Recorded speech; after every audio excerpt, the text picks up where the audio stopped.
3-chi yurtdosh bino.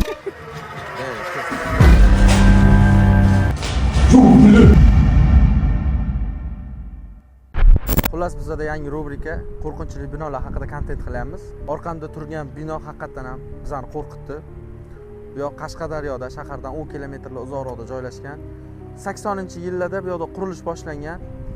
Mahalliy aholining ko'pchiligidan gap ola olmadim, to'g'risi. Bir ikkita odamlar gapirib berdi, bo'lgan voqea bo'lmagan bilmadim. Cho'pchak deb tasavvur qilamiz. Qurilish oxirigacha tugagan. Bu yoqda ishlagan ishchilardan bittasi bir kuni uyiga qaytmagan. Uni 3 kun qidirishgan. Shu yoqdan topishgan.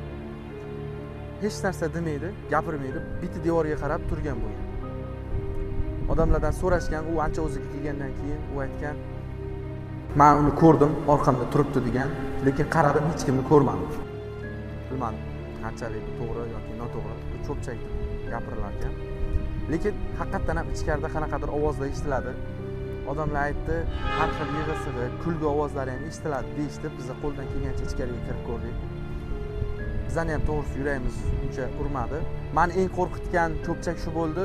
Agar binoga kirib, devorga qarasangiz, bino sizni eslab qoladi deyishdi. Bilmadim. Biz kirib chiqdik. Bino bizani eslab qoldimi, yo'qmi?